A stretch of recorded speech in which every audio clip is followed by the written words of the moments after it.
오늘 우리에게 주신 하나님의 말씀은 마태복음 12장 22절로 30절까지 말씀입니다.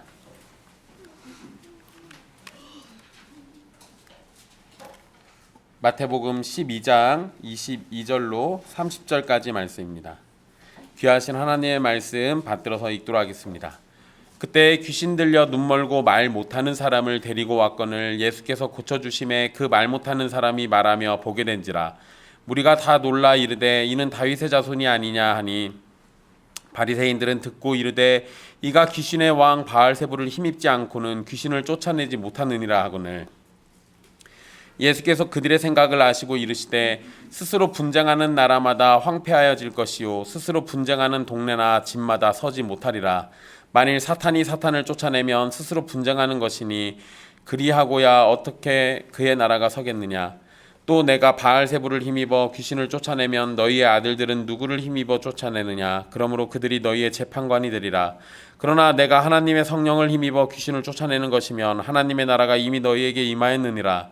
사람이 먼저 강한 자를 결박하지 않고서야 어떻게 그 강한 자의 집에 들어가 그 세간을 강탈하겠느냐. 결박한 후에야 그 집을 강탈하리라. 나와 함께 아니하는 자는 나를 반대하는 자요 나와 함께 모으지 아니하는 자는 해치는 자니라. 아멘. 이 말씀은 살아계신 하나님의 말씀입니다. 지난 시간 온유하고 겸손하신 예수 그리스도께서 상한 갈대와 꺼져가는 심지와 같은 우리를 어떻게 대하시는지를 살펴봤습니다. 하나님의 율법과 거룩하심이라는 기준으로 볼 때 우리는 상한 갈대이고 꺼져가는 심지입니다. 하나님의 율법으로 평가할 때 우리에게 선이라는 것은 전혀 없고 거룩하심으로 평가할 때 우리에게 하나님의 영광을 드러낼 만한 것도 전혀 없습니다. 이런 우리가 쓸모없는 존재이기 때문에 버림받고 잊혀지는 것이 당연하겠지만 예수 그리스도께서는 자기의 이름을 바라는 자들에게 구원을 주십니다. 마귀와 세상은 쓸모없는 우리를 고발하고 정죄하고 멸시하지만 예수 그리스도는 우리를 사랑으로 용납해 주십니다. 그래서 우리가 하나님의 율법으로 정죄받지 않도록 우리를 대신해서 정죄받으셨고 하나님의 거룩하심에 합당하도록 우리를 대신해서 순종해 주신 겁니다. 오늘 말씀은 바로 이 온유와 겸손 그리고 사랑으로 우리를 구원하시는 예수 그리스도를 거짓으로 공격하고 거절하는 자들 그리고 그들을 향한 예수님의 경고와 심판의 말씀을 살피게 됩니다. 오늘 본문의 말씀은 마태가 18절에서 21절 사이에 인용했던 이사야 42장 1절에서 4절 말씀과 연결됩니다.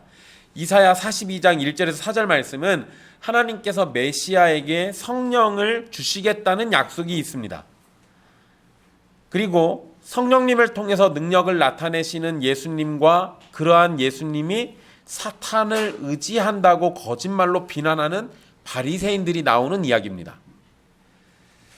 그러니까 바로 앞전에서 예수님이 성령을 받았다. 하나님 아버지께서 그에게 영을 부어주셨다. 내 영을 그에게 준다라고 이렇게 얘기해 주셨는데 그 말씀이 나오고 곧장 나온 사건이 아니야. 쟤는 성령이 아니라 바알세불을 힘있는 사람이야 라고 비난하고 거짓말하는 자들 이야기가 나온다는 거예요.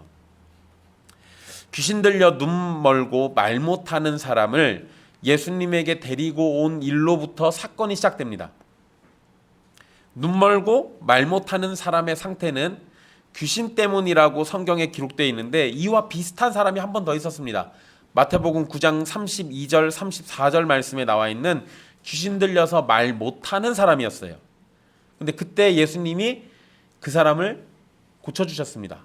귀신을 쫓고 병을 고쳐주셨죠. 당시에도 바리새인들이 예수님이 행하신 기적을 딱 보고 저거는 귀신의 왕을 의지해서 저렇게 능력이 나타난 거야 라고 거짓말을 한 적이 있습니다. 그런데 이번에도 비슷한 상황이에요. 이번에 고침을 받은 사람은 눈까지 멀어 있습니다. 이전에는 귀신 들려서 말 못하는 사람이었는데 이번에는 귀신 들려서 말 못하는 것뿐만 아니라 눈까지 멀어 있는 사람이에요. 예수님께서 귀신 들린 사람을 고쳐주셨습니다. 이에 대해서는 더 자세한 이야기를 하지 않아요. 그런데 그냥 어쨌든 확실히 고쳐주셨다는 건 분명한 사실입니다. 그러자 사람들이 놀랐다라고 23절에 표현되어 있습니다.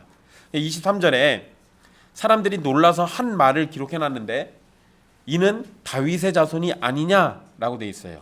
근데 이렇게 한 표현은 예수님께서 귀신 들린 사람을 치유하신 일을 통해서 왕으로 오실 메시아가 아닌지를 질문하는 겁니다. 근데 23절에 그 놀라다, 그 무리가 다 놀라 이렇게 돼 있는 그 표현에 그 놀라다에 해당하는 단어는 미쳤다라는 의미가 있습니다. 약간 이건 우리 한국 여자들이 잘 쓰는 표현. 뭐 깜짝 놀라면 미쳤어 미쳤어 미쳤어 막 이런 거 하는 거 있잖아요.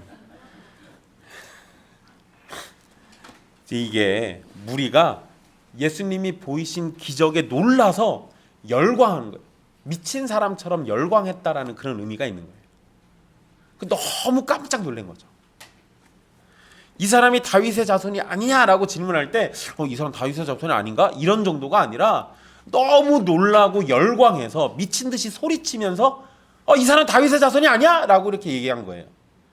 그러니까 이건 사실 이 눈 멀고 말 못하는 사람이 고침받은 것, 그 다음에 귀신이 쫓겨난 일, 이건 약속된 메시아를 통해서 이루어질 수 있는 일이라고 생각한 겁니다. 그러니까 사람들은 자신들이 메시아를 만났을지도 모른다라고 지금 생각하고 있는 거예요. 마태복음 9장 27절에서 두 맹인이 치유를 간청하면서 다윗의 자손이여 라고 예수님을 부른 일이 있었습니다. 이때도 마찬가지로 맹인의 눈을 고쳐주실 수 있는 분은 다윗의 자손이신 메시아밖에 없다고 생각했기 때문에 이렇게 얘기했던 겁니다. 그런데 이번의 경우는 여러 사람들이 예수님을 다윗의 자손이 아닐까 질문하면서 열광하고 있습니다. 그런데 이는 다윗의 자손이다 라고 확정적으로 얘기하지 않고 열광은 하지만 확신은 없어요. 그러니까 질문하죠. 열광은 하지만 확신은 가지지 못한 것은 자신들이 원하는 것처럼 메시아가 이 땅에 오시면 어떤 정치적인 해방도 가져올 것이라고 생각했는데 예수님은 그런 일은 안 하셨거든요. 그러니까 놀래서 큰 소리 치긴 하지만 여전히 의심은 갖고 있는 겁니다. 그런데 여러분, 저는 사람들을 만나서 예수님을 믿으라고 이렇게 복음을 전하고 했을 때 이렇게 의심하는 사람들이 좋습니다. 얘기하면 아멘 옳습니다. 무조건 당신 말이 맞는 것 같네요. 이렇게 하면 뭔가 불안해요. 차라리 의심하면서 고민하는 사람들이 대화를 통하고 함께 기도하고 그러면서 복음에 훨씬 다가가는 게 더 견고하거든요. 단번에 얘기하자마자 예 믿겠습니다 라고 얘기하는 사람들은 의심해 봐야 돼요.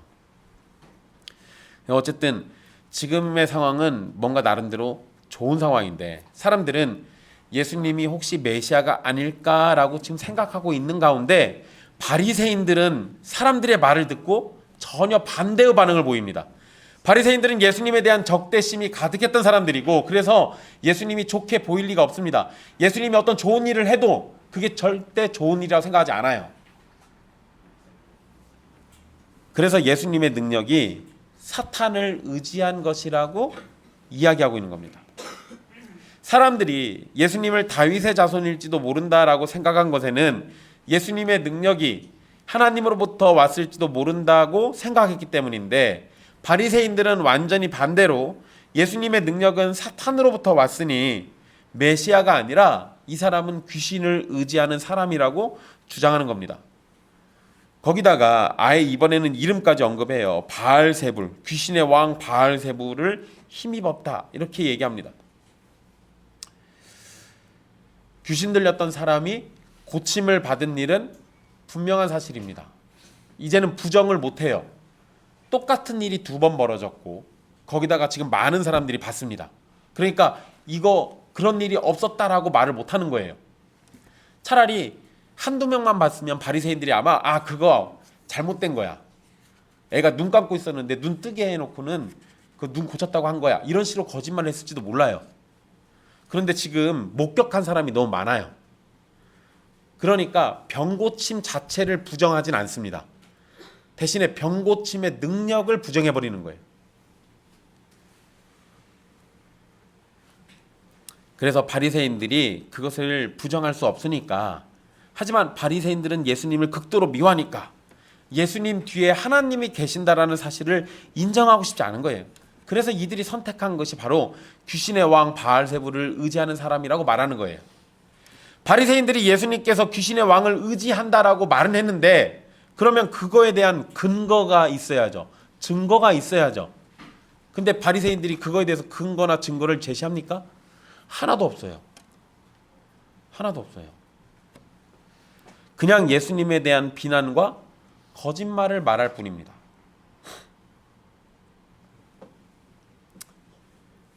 여러분, 이게 우리가 어떤 거를 주장하고 싶으면 그럴듯한 뭔가 내용 설명할 만한 거리들이 있어야죠. 아니면 내가 그렇게 주장하는 이유라도 뭔가 있어야 하는 겁니다. 그런데 지금 바리새인들에게 예수님이 귀신의 왕을 의지한다라고 말한 거에 대한 이유, 근거가 뭐 하나라도 있습니까? 없어요. 그냥 자기들이 한 말밖에 없습니다. 그럼 이제 이걸 어떻게 해야 돼요?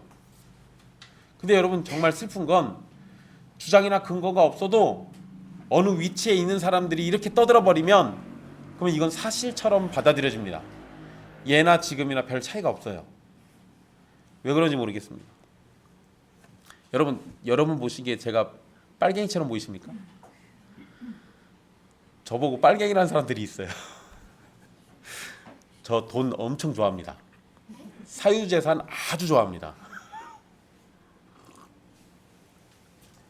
김정은은 아주 싫어합니다. 누가 저보고 자꾸 빨갱이라고 그래가지고. 그래서 제가 내가 빨갱이인 근거가 뭐냐고 그랬더니 그냥 빨갱이래요. 그래서, 저 빨갱이 아닌데. 여러분, 우리가 어떤 거에 대해서 이야기하고 싶으면 그럴듯한 정황이 있다고 해서 무조건 그렇게 몰아세우거나 내 주장을 사실처럼 얘기하는 거는 사람들을 향해 거짓말하는 꼴이 될 수 있어요. 정말 조심해야 합니다. 여러분, 예수님께서 지금 병을 고치신 거는 분명히 선한 일이죠. 그런데 바리새인들은 예수님을 싫어해요. 그러니까 이제 예수님에 대해서 악마화해야 합니다. 이 사람은 마귀에게 속한 사람이야. 이래야만 자신들의 생각을 지켜낼 수 있는 상황이 돼버린 거예요. 거기다가 이전에 한번 떠들어 놨잖아요. 그때 귀신 들려서 말 못하는 사람이 있을 때 얘는 귀신의 왕을 의지하는 사람이야 라고 한번 떠들어 놓은 적이 있어요. 근데 이제 와가지고 눈 멀고 말 못하는 사람을 고쳤을 때 이건 하나님의 능력이야 라고 말을 못하는 겁니다. 이전에 내가 거짓말을 한번 해놨기 때문에 이제 그 거짓말을 돌이킬 수가 없는 상황이 돼버린 거예요. 근데 여러분, 이 상황에서 우리가 가장 확실하게 나 자신을 지킬 수 있는 방법이 뭐예요? 지금이라도 솔직하게 인정하는 겁니다. 지금이라도 솔직하게 인정하면 돼요. 거짓말 그만하고 내가 그땐 잘못 알았네요. 이렇게 인정하고 끝내면 되는데, 여러분 살아보니까 이런 인정이 쉽습니까? 아니, 어려워요. 그렇게 말하는 사람은 거의 없습니다. 거기다 여러분, 바리새인들은 이따 제가 종교 지도자들이라고 표현할 거예요. 어쨌든 종교 지도자들이죠. 종교 지도자들, 특히 앞에서 이렇게 설교하는 사람들은 한번 자기가 떠들어 놓은 얘기가 있으면 그 얘기를 뒤집기가 어렵습니다. 그래서 목사들이 거짓말 잘하는 거예요. 한번 내가 잘 모르고 떠들었다가 거짓말하면 나중에 그거 잘못 알았네요, 죄송합니다 하면 되는데, 그렇게 말하면 내 권위가 떨어진다고 생각하기 때문에 거짓말에 거짓말을 더해요. 그러니까 여러분, 혹시 제가 잘 몰라가지고 이전에 잘 몰라서 제가 이상한 소리 했습니다라고 얘기하면 용납해 주셔야 돼요. 미리 약조를 해주셔야 제가 나중에 거짓말 안 하죠. 자, 계속 볼게요. 예수님에 대해서 바알세불을 의지하는지 안 하는지 사실관계는 이제 바리새인들한테 중요하지 않습니다. 바리새인들에게 중요한 건 이미 우리가 그렇다라고 말했으니까 무조건 예수님은 귀신의 왕을 의지하는 사람이어야만 해요. 그래서 여러분 이후에 이제 이야기를 잘 보세요. 나중에 여러분 예수님을 죽일 때, 십자가에 죽일 때 귀신의 왕을 의지하는 사람이란 말은 또 없어집니다. 이게 뭐냐면요, 귀신의 왕을 의지하는 사람이니까 나쁜 놈이야 라고 시작했는데 나중에 보니까 귀신의 왕을 의지한다라고 할 만한 증거가 없어요. 그러니까 이제 방법을 바꾸는 거예요. 율법을 어기고 성전을 무시한다. 결국 그걸로 예수님 죽이거든요. 귀신의 왕 얘기는 나중에 죽일 땐 나오지도 않아요. 그럼 뭐예요? 일단 우리가 적이라고 타켓을 삼아놨으니 죽일 때까지 어떤 방법이든 어떤 말이든 끄집어내서 이유를 만들어가지고 죽이겠다 이거예요. 예수님은 바리새인들의 생각을 알고 그들의 생각이 잘못되었다라는 것을 지적해 주십니다. 그게 25절에 나와 있는 말씀인데요. 예수님께서 그들의 생각을 아시고 이르시면서 이렇게 말합니다. 스스로 분쟁하는 나라마다 황폐해질 것이다. 스스로 분쟁하는 동네나 집마다 서지 못한다. 여러분, 이거 스스로 분쟁하는 이란 표현은 내적 분열을 의미합니다. 내적 분열. 이런 거를 뭐 내전이라고도 하고요.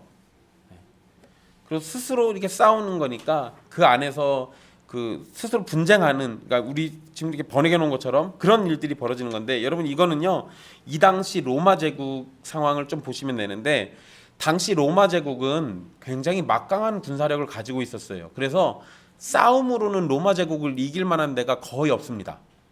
근처에 그나마 좀 싸울 만한 데가 한 군데 있긴 했는데 거기는 약간 변방이어서 로마 제국이 먼저 건드리지 않는 이상 그 나라가 쳐들어오진 않아요. 그러니까 로마 제국을 위협할 나라가 주변에 없었는데, 그런데 몇 번의 내전이 있었습니다. 스스로 분쟁한 일이 있었어요. 그것 때문에 로마 제국이 붕괴 직전까지 갔었습니다. 그러니까 역사적인 이런 사실을 당시 사람들이 알고 있으니까 예수님 얘기가 금방 이해될 거예요. 또 우리가 보통 헤롯 대왕이라고 부르는 헤롯 왕이 있잖아요. 예수님 막 태어나셨을 때 그 2살 아래 아이들 싹 다 죽였던 그 왕, 그 헤롯 대왕. 근데 여러분, 이 헤롯 대왕도 자기 주변 가족들, 친한 사람들과 계속 분쟁합니다. 서로 막 독살하려고 하고 별짓 다 해요. 그러면서 헤롯 대왕이 자기 자식들도 싸그리서 죽여버리고 그럽니다. 자기 자리 위협한다고. 그러다가 헤롯 왕이 죽고 난 다음에 헤롯에 남은 자녀들이 있었는데 이 자녀들이 분쟁합니다. 서로 왕이 되려고. 그러다가 결국 해결책으로 만든 게 뭐였냐면 이스라엘을 여러 나라로 쪼개가지고 각각 그 나라의 왕이 되는 거였어요. 그거를 성경에서는 분봉왕이라고 이렇게 표현합니다. 약간 우리로 치면 대한민국이 있는데 도지사들이 나눠가는 것처럼 그런 식으로 지역을 분배해가지고 각자 왕이 된 거예요. 결국 이게 자기들이 스스로 분쟁하니까 멀쩡한 나라가 쪼개지는 일이 벌어졌어요. 그러니까 역사적인 상황 속에서 사람들은 경험이 있는 겁니다. 스스로 분쟁하면 나라가 망한다라는 것을 경험한 적이 있어요. 스스로 분쟁하는 것은 동네, 그리고 도시 또는 더 좁게는 가족들 사이에서도 벌어지는 일입니다. 그래서 도시도 분쟁하면 쪼개지고 가족들 사이에서도 분쟁이 일어나면 가정이 망가지는 걸 우리는 알 수 있습니다. 스스로 분쟁하는 집단은 크고 작음에 상관없이 무너질 수밖에 없다라는 것이 예수님의 가르침이에요. 자, 예수님은 스스로 분쟁하면 멸망한다는 말씀과 함께 그 뒤에 곧장 이어가지고 26절에 만일 사탄이 사탄을 쫓으면 스스로 분쟁하는 것이니 사탄의 왕국도 멸망하게 될 것이다 라고 말씀하셨습니다.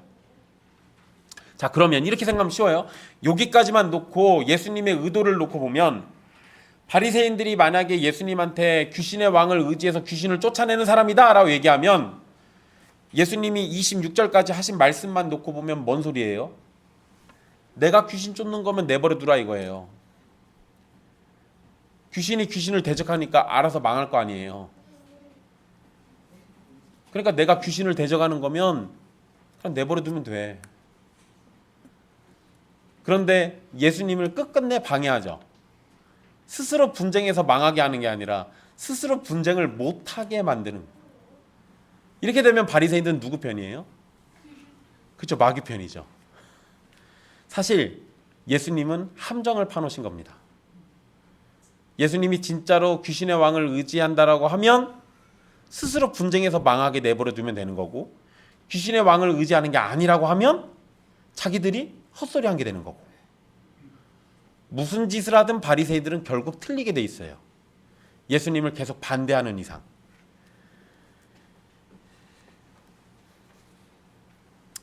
자, 이 예수님께서 스스로 분쟁하면 멸망한다는 말씀과 함께 사탄이 사탄을 쫓으면 스스로 분쟁하는 거니까 사탄의 왕국도 멸망하게 될 것이다라고 말씀하셨습니다. 예수님이 바알세불의 힘을 의지해서 바알세불의 부하인 귀신들을 쫓아낸다면 이것은 스스로 분쟁하는 게 돼요. 이건 여러분, 사람과 사람 사이에 권력을 탐내서 사람끼리 분쟁하는 것과는 다른 일입니다. 사람과 사람은 각자의 목적이 달라요. 각자의 이해관계도 다릅니다. 그러잖아요. 여러분 잘 생각해 보세요. 지금 우리나라에서 정치적으로 대립하는 게 이재명을 지지하는 사람들, 윤석열을 지지하는 사람들 이렇게 있잖아요. 둘 양쪽이 각자 이해관계가 같습니까? 그러니까 권력이라는 것만 놓고 보면은 권력이라는 건 또 동일하게 접근할 수 있을지 몰라도 접근하는 방식은 양쪽 다 달라요. 그러니까 이해관계가 똑같지가 않습니다. 둘이 분쟁한다고 해서 그거는 사탄이 사탄을 분쟁하는 것과 똑같이 적용할 수가 없어요. 왜냐하면 사탄과 그의 졸개인 귀신들은 이해관계가 동일합니다. 하나님의 나라가 오면 안 돼요. 하나님의 권세가 우리를 지배하면 안 되는 거예요. 얘네들은 이해관계가 하나일 수밖에 없어요. 그러니까 사탄이 자기 스스로 대항해서 분쟁하게 만들어낸다는 건 있을 수 없는 일이에요. 이건 마치 여러분, 교회가 교회를 대적해서 교회를 망가뜨리는 게 있을 수 없는 일인 것처럼 교회를 우리가 한 몸, 한 지체라고 부르죠. 그래서 몸이 스스로 분쟁하면 망할 수밖에 없어요. 그러니까 진정한 한 몸은 절대 스스로 분쟁하지 않습니다. 귀신들도 마찬가지예요. 자기들 딴에는 사탄, 바알세불, 마귀를 머리로 두고 귀신들은 그 몸에 붙어있는 지체들이에요. 그러니까 자기들도 한 몸이기 때문에 스스로 분쟁하면 망할 수밖에 없어요. 그러니까 진짜 마귀의 세력들은 스스로 분쟁하지 않습니다. 진짜 참 교회도 스스로 분쟁하지 않아요. 이것과 동일한 개념인 거예요.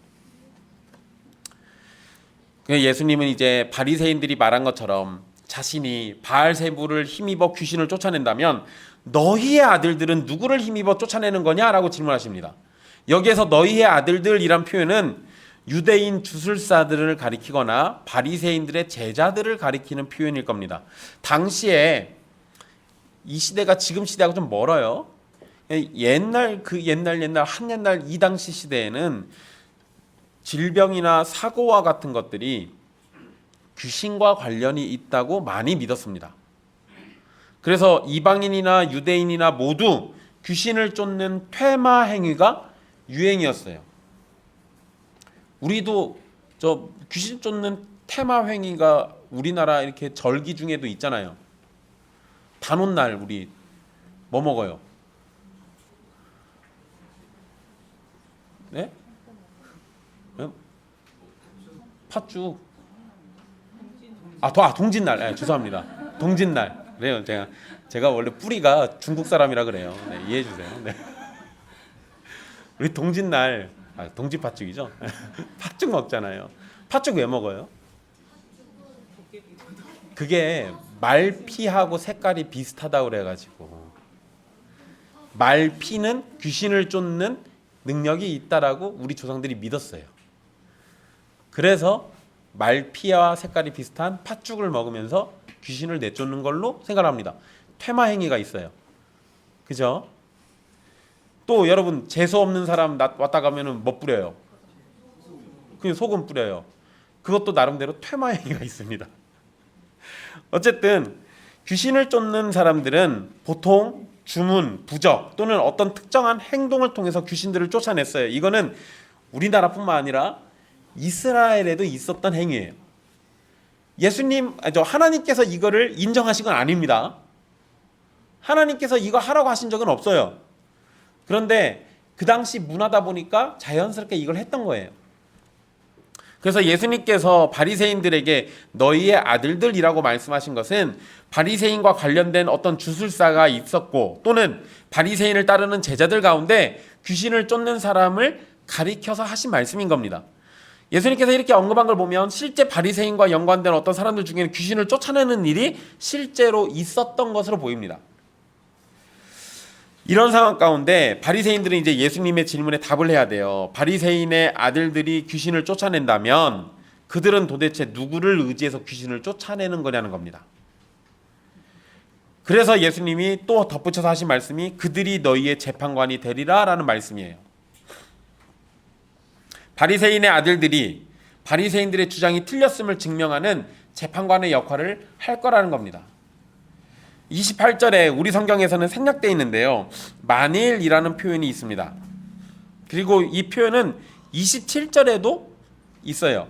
그래서 만일 예수님이 바알세불을 힘입어 귀신을 쫓아내는 것이면 너희의 아들들은 누구를 힘입어 쫓아내는 거냐라고 질문하셨고, 이어서 또 28절에서도 만일 내가 하나님의 성령을 힘입어 귀신을 쫓아내는 것이면 하나님의 나라가 이미 너희에게 임했다라고 말씀하시면서 자신의 행하는 능력의 근원이 어디인지 생각하도록 말씀하고 계신 겁니다. 예수님은 자신이 행한 기적의 근원이 성령님이시라는 것을 밝힌 거예요. 여기에서 예수님이 야, 내 능력의 근원은 귀신이 아니라 성령님이야 라고 주장하시진 않았습니다. 그저 바리새인들이 생각해 보도록 질문만 던졌어요. 그렇지만 결국 둘 중에 하나예요. 바리새인들이 거짓말로 퍼뜨린 것처럼 바알세불을 힘입어 귀신을 쫓아내는 것이거나 아니면 하나님의 성령을 힘입어 귀신을 쫓아내신 겁니다. 바알세불을 힘입어서 귀신을 쫓아내는 것이라면 결국 사탄이 사탄을 대적하는 꼴이 되어서 스스로 망하게 될 거고, 하나님의 성령을 힘입어 귀신을 쫓아내는 것이면 하나님의 나라가 임했기 때문에 하나님의 심판과 판단을 더욱 준비해야 하는 겁니다. 그러면 여러분, 이 말씀은 우리도 그대로 적용할 수 있죠. 예수님이 과거에 귀신을 힘입어서 쫓아내신 거면 우리 딱히 뭘 준비 안 해도 됩니다. 그런데 예수님이 성령을 힘입어서 귀신을 쫓아냈던 거면 하나님의 나라가 임한 거니까 하나님의 심판이 지금 우리에게 가까이 있는 거예요. 그러면 우리도 심판을 준비하고 하나님의 나라가 이 땅에 오는 것을 기다려야 하는 거예요. 구원받든지 구원받지 못해서 마귀와 함께 영원한 심판에 들어가든지 둘 중에 하나예요. 자, 바알세불을 힘입어 귀신을 쫓아낸다. 예수님은 바리새인들에게 이런 점들에 대해서 다시 한번 생각해 보도록 말씀을 주고 있는 겁니다. 너희들이 한 말이 과연 사실인지 아닌지 생각해 보라는 거예요.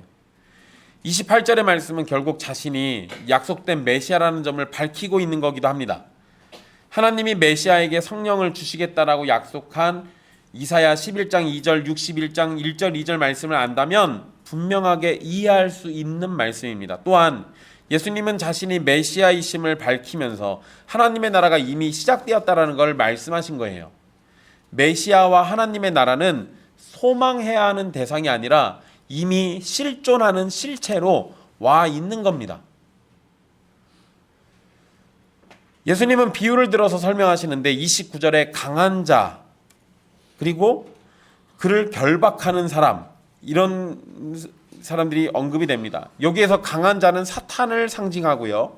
그러면 예수님은 강한 자를 결박하고 그의 집에 들어가 세간, 즉 물건을 강탈하는 사람으로 이해될 수 있습니다. 근데 또 이러면 물건을 빼앗아 오는 거잖아요. 물건을 빼앗아 오는 게 예수님이 맞아요? 라고 이렇게 질문하지 마세요. 상징이잖아요. 상징이에요. 이 말씀 뭐냐? 예수님께서 29절에 하신 말씀은 귀신을 내쫓는 사역은 사탄을 결박하고 그의 영역에 들어가서 그의 소유였던 사람들을 빼앗아 오는 것으로 설명하신 말씀이에요. 28절과 연결해서 이해한다면 예수님이 성령을 힘입어 귀신을 내쫓은 것이면 하나님의 나라가 임한 것이고, 예수님께서 하신 일은 사탄의 것을 빼앗는 하나님 나라의 공격이 되는 겁니다. 예수님께서 하신 비유는 아마도 이사야 49장 24절 25절 말씀을 배경으로 하신 말씀으로 이해할 수 있는데요. 이사야 49장의 말씀도 강한 자에게 사로잡힌 자를 구출하시는 하나님의 능력과 구원을 말씀합니다. 즉 예수님의 사역은 하나님의 능력이 근원이 되어서 하신 일이라는 거예요. 예수님은 마지막 오늘 본문 마지막 30절 말씀에서 영적인 영역에서 중립은 존재하지 않다라는 걸 말씀하십니다. 예수님과 함께 하지 않는 사람은 예수님을 반대하는 사람이고, 예수님과 함께 모으지 않는 사람은 흩어버리는 사람입니다. 예수님의 편이 아니라면 사탄의 편이라는 거예요. 여러분, 어떤 걸 결정할 때 중립에 있으면 이건 찬성하는 거예요? 반대하는 거예요?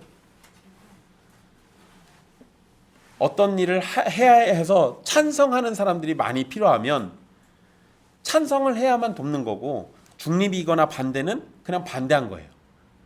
그러니까 이게 지금 예수님께서 이 찬성과 반대 이야기를 하시면서 영적인 중립이라는 거 존재하지 않는다는 거 지금 얘기하시는 거예요. 간혹 가다가 이런 사람들이 있어요. 차갑지도 않고 뜨겁지도 않고, 그러면서 자신은 중립인 것처럼 이러고 있는 사람들이 있는데 그런 건 존재하지 않습니다. 예수님과 함께 하지 않는 사람은 예수님을 반대하는 사람이고, 예수님과 함께 모으지 않는 사람은 흩어버리는 사람입니다. 예수님의 편이 아니라면 사탄의 편이라는 겁니다. 여러분, 이건 직관적으로 이해시켜드리면 이런 거예요. 가정 중에 한 가정 안에 엄마하고 아들은 예수님을 열심히 믿어요. 그럼 예수님 편이죠. 근데 아빠하고 다른 아들은 교회는 나가는데 예수님은 안 믿어요. 그런다고 해서 사탄의 편을 들지도 않습니다. 그럼 뭐예요?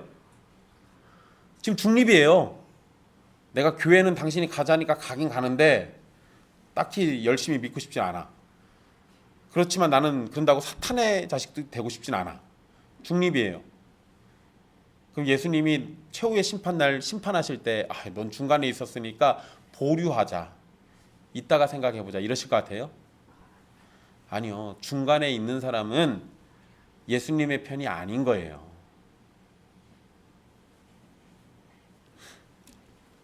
예수님께서 이 30절 말씀에 함께 모으지 아니하는 이라고 할 때 그 모은다라는 표현은 목자의 개념입니다.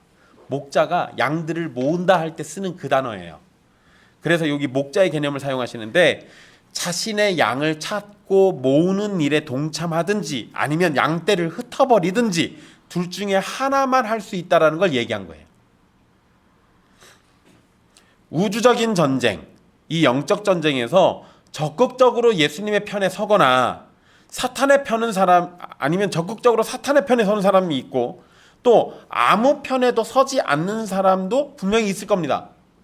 하지만 예수님의 편에 서지 않으면 모두 다 사탄의 편에 서 있는 것과 마찬가지예요. 예수님의 이 말씀은 바리새인들을 겨냥한 말씀입니다. 바리새인들은 분명 바알세불 또는 사탄을 거부합니다. 그리고 동시에 누구도 거부해요?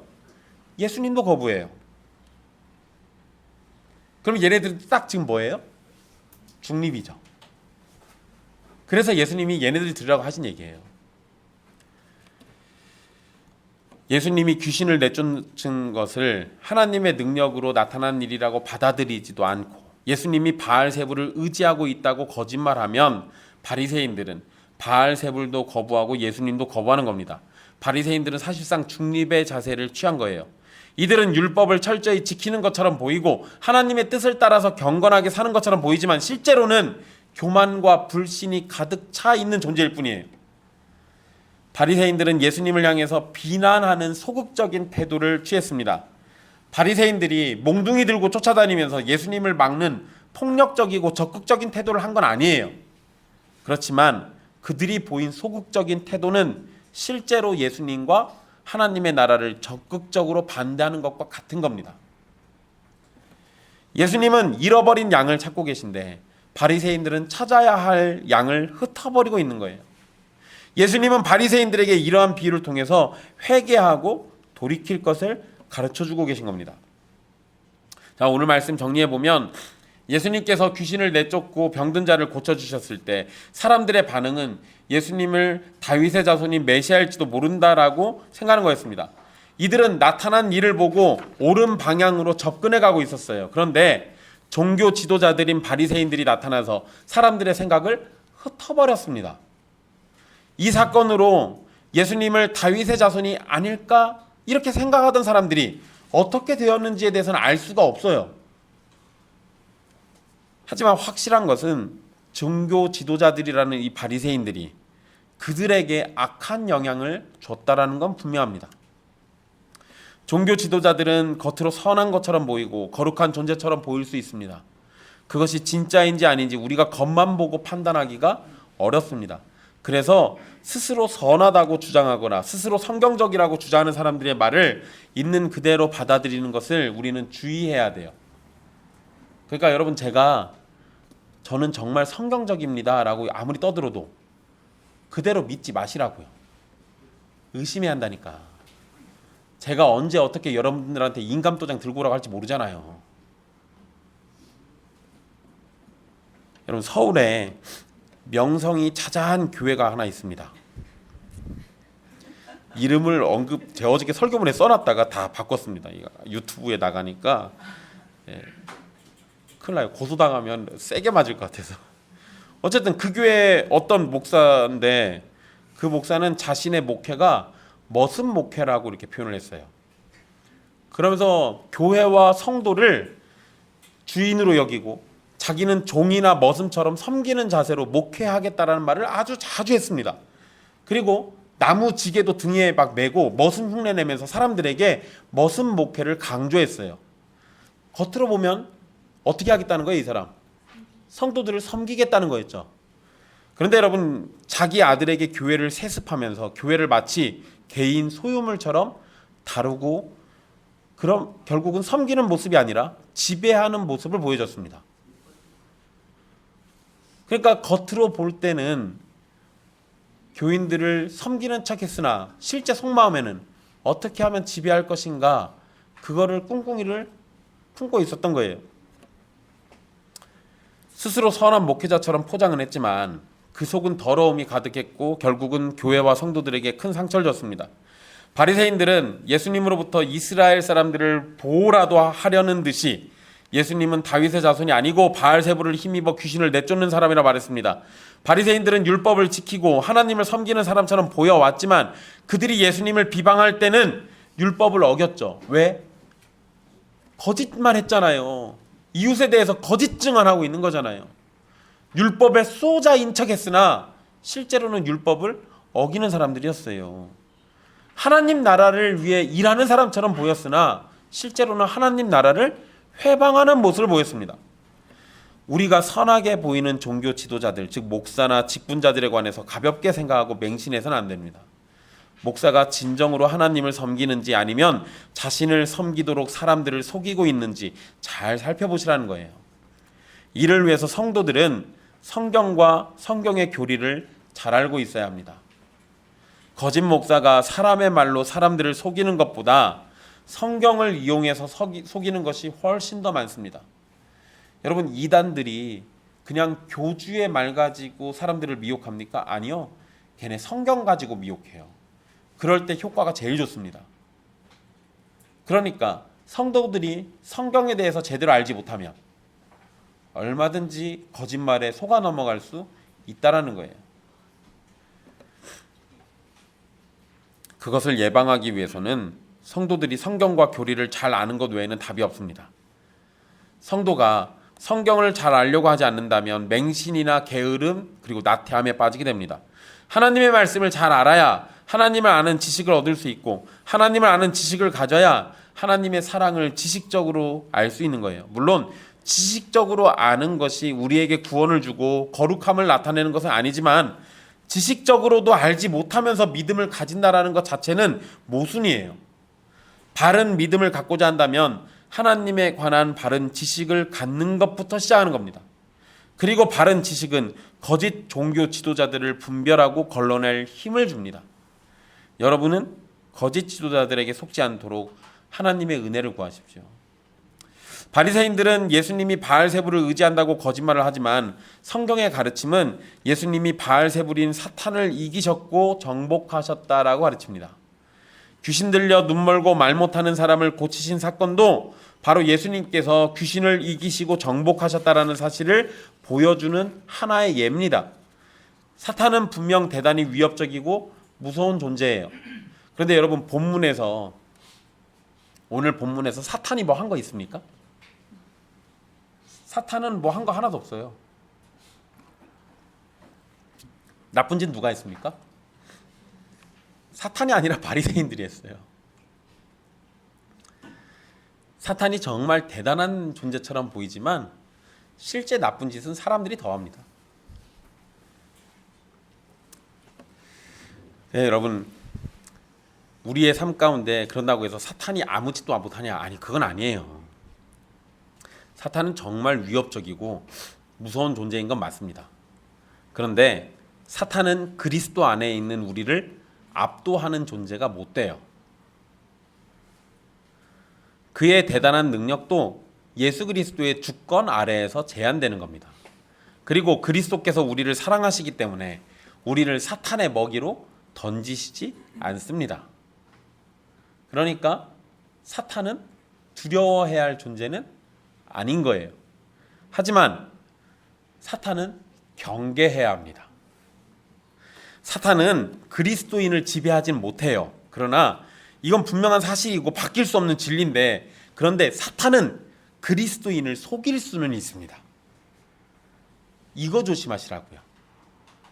이거 조심하시라고요. 여러분, 성경에 있는 이야기들을 잘 살펴보세요. 사탄이 거짓말로 사람들을 속이지 한 번도 자기 권능으로 사탄들을 집어삼켜가지고 어떻게 했다는 얘기는 없어요. 간혹 가다가 귀신 들려가지고 귀신에 의해서 지배당하는 사람들이 있긴 하지만 그건 일부이고요. 대다수의 사람들이 범죄할 때는 사탄의 거짓말에 속아서 범죄하는 거예요. 여러분, 에덴 동산에서 아담과 하와를 사탄이 지배하지는 못했습니다. 그렇지만 그들을 속일 수는 있었죠. 마찬가지예요. 그래서 우리는 우리를 집어삼키려는 사탄보다 우리를 속이려는 사탄을 더 경계해야 하는 거예요. 다시 강조드리지만 그리스도께서 사탄을 이기셨습니다. 그래서 사탄은 절대 그리스도 안에 있는 성도에게 지배력을 행사하지는 못해요. 그런데 우리 옆에 와서 거짓말을 하고 갈 수 있어요.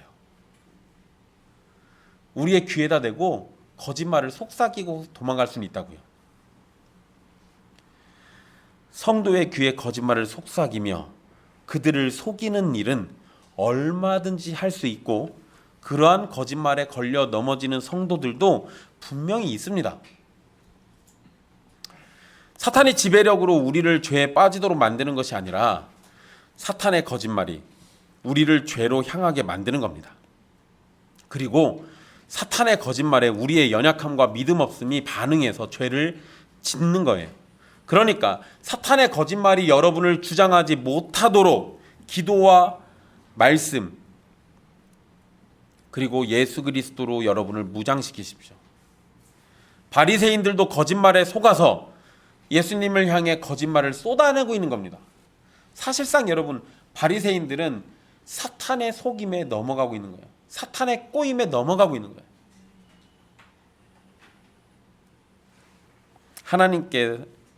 하나님께서 여러분에게 은혜 주시기를 기도하십시오. 사탄의 거짓말을 분별하고 이겨낼 수 있도록 하나님께서 도와주시기를 바라십시오. 기도로 의지하고 말씀으로 무장하는 것 외에 사탄의 거짓말을 막는 길은 없는 겁니다. 사랑하는 형제자매 여러분, 바리새인들도 사탄의 거짓말에 속아서 사탄의 도구가 됐습니다. 자신들은 하나님을 위하는 줄로 알고 있었겠지만 철저하게 사탄의 도구가 됐습니다. 오늘날도 마찬가지예요. 우리가 사탄의 거짓말에 속으면 우리의 최선이 하나님의 영광을 가리는 도구가 될지도 모르는 겁니다. 그래서 우리는 예수님의 편이 되고 예수님의 제자가 되기를 더욱 힘쓰고 소망해야 하는 겁니다. 예수님의 원수가 되든지 제자가 되든지 둘 중에 하나만 있는 겁니다. 좁은 문과 넓은 문 둘 다 통과할 수 없어요. 예수님을 섬기면서 넓은 문으로 갈 수도 없는 겁니다.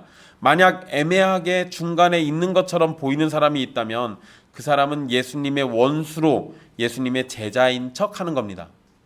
그러니 여러분의 신앙이 애매한 중간에 있지 않도록 여러분을 다독이고 격려하고 필요하다면 채찍질 하십시오. 여러분, 목사가 되어서 성도들을 보기 전에는 그냥 제가 청년일 때는 또 어린아이였을 때는 교회에 있는 사람들이 다 예수님 믿고 구원받고 하나님의 백성이라고 생각을 했어요. 근데 목사가 돼서 성도들을 보고 있으니 다 하나님의 백성은 아니라는 생각이 많이 듭니다.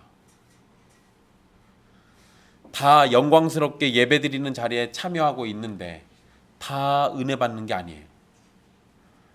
다 이 예배의 자리에서 하나님을 만나겠다고 왔는데 다 하나님을 누리고 가는 것도 아닙니다. 물론 우리가 한 번씩 애매하게 어정쩡하게 있다가 갈 수는 있으나 그것이 만약에 계속 지속된다면 나의 신앙의 위치가 어딘가를 생각해 봐야 하는 거 아니에요? 예수님이 경고하신 거예요. 이것도 아니고 저것도 아니고 그러면 내 편 아닌 거야. 지금 경고하신 거라고요.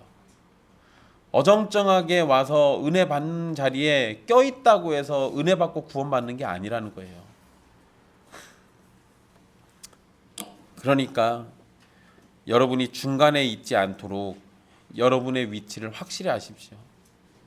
여러분이 예수님과 함께하는 사람임을 믿고 잃어버린 양을 찾고 교회를 튼튼하게 세워가며 하나님의 나라가 임하기를 소망하는 자리에 서십시오. 예수님은 여러분을 어정쩡한 신자가 되라고 구원하신 것이 아닙니다. 예수님이 죽도록 여러분을 사랑하셨듯이 여러분도 삼위 하나님을 죽기까지 사랑하라고 구원하신 겁니다. 그러니 믿음에 있어서 가장 뜨거운 예수님의 제자가 되기를 소망하십시오. 기도하겠습니다.